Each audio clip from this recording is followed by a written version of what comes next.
สบายดีมื้อเช้านี้ตอนมาการได้เว้าเรื่องคู่แข่งแต่ว่าเวลามาเปิดฟังแล้วเสียงมันบ่แจ้งคู่แข่งขันนี่ข้าพเจ้าได้แยกออกไปมื้อเช้านี้มีอยู่4การแข่งขันเนาะอันที่1แม่นเว้าเรื่องการแข่งขันลูกค้าทางด้านลูกค้า2แม่นเว้าเรื่องบุคลากรการแข่งขันเรื่องบุคลากร3แม่นเว้าเรื่องการแข่งขันเรื่องพาร์ทเนอร์หรือว่าผู้ร่วมธุรกิจและ4แม่นเว้าเรื่องการแข่งขันว่าผู้สนองสินค้านั้นให้เฮาเนาะเป็นอย่างจริงยกประเด็นนี้ขึ้นมานี่ข้าพเจ้าก็บ่สามารถลงรายละเอียดแต่ละอันใดให้ละเอียดเนาะเพราะว่าแต่ละอันมันต้องได้ใช้เวลาอธิบายนี่ยาวพอสมควรเนาะแต่อยากให้เจ้าของธุรกิจลองมาคิดใส่แต่ละอันนี่4อันนี้เพื่อมาดำเนินธุรกิจของตนเฮาจะชนะใจพนักงานเฮานี่ได้ด้วยวิธีใดเพื่อให้เขาอยู่กับเฮาดนเพื่อให้เขาเจ้าได้ทุ่มเทใส่เฮาอย่างเต็มเม็ดเต็มหน่วยเพื่อให้เขาเจ้าสุ่มใส่ระดมความคิดระดมความรู้ของเขานี่เข้ากับบริษัทของเฮามันก็มีหลายๆอันมีหลายอันอีหลีเนาะท่านเนาะถ้าเฮาไปสอนลูกน้องเฮาหรือว่าไป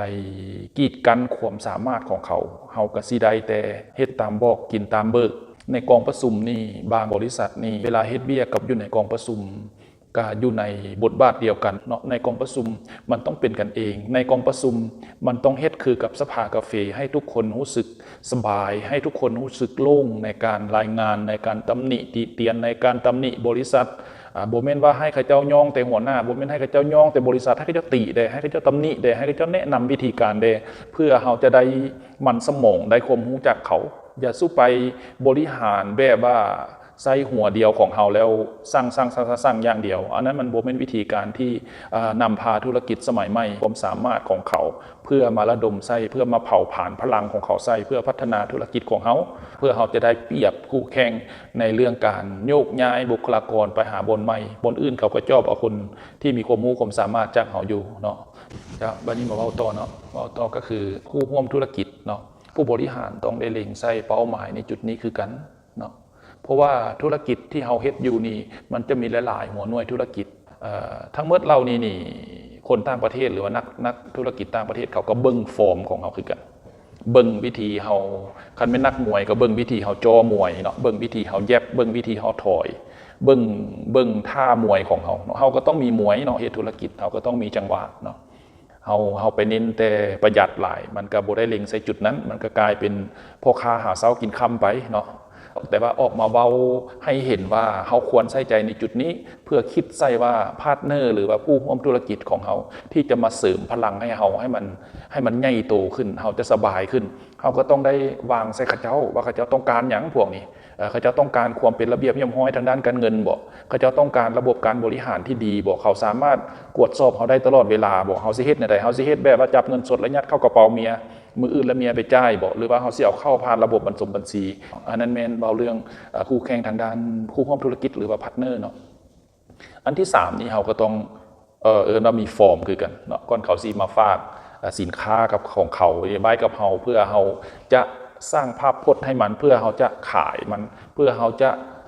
มาตีตลาดอยู่ในลาวนี่บางเทื่อนี่เจ้าก็ต้องมีบทบาทที่ดีบ่แม่นว่าเขาต้องการแต่เงินได้เขาเจ้ามาฝากสินค้าของเขาไว้นำเฮาเนาะคันเขาต้องการแต่เงินแม่นสินค้าออนไลน์อันนั้นเจ้าสิเฮ็ดในใดก็ได้เจ้าสิโฆษณาในใดก็ได้ให้เจ้าได้ขายดีแต่ว่าอนาคตของธุรกิจหรือว่าของผลิตภัณฑ์ของเขานี่เขาต้องฝากไว้กับคนที่มีอนาคตฝากไว้กับคนที่มีการตลาดที่ดีมีบาทก้าวในการขยายตัวมีวิชั่นที่มันตรงกับเขาเนาะฉะนั้นแหละเพื่อเฮาจะให้สินค้าดีๆมาตกอยู่ในมือเฮาเพื่อจะให้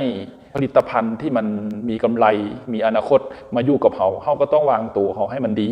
เนาะมีการตลาดมีการวางให้มันถูกระบบนั่นแหละเนาะแต่ละข้อแต่ละอันที่เว้ามา1 2 3 4นี่เฮาสิเฮ็ดแนวใดเฮาสิบริหารมันแนวใดเฮาก็ต้องได้ใส่พี่เลี้ยงมาช่วยใส่โอลมมู่ผู้อยู่ในสภากาแฟหันมาบรรยายช่วยมาช่วยระดมความคิดความเห็นเนาะอันนี้แม่นข้าพเจ้าอยากมาเบาเรื่องคู่แข่งประมาณนี้เนาะขอบใจหลายๆ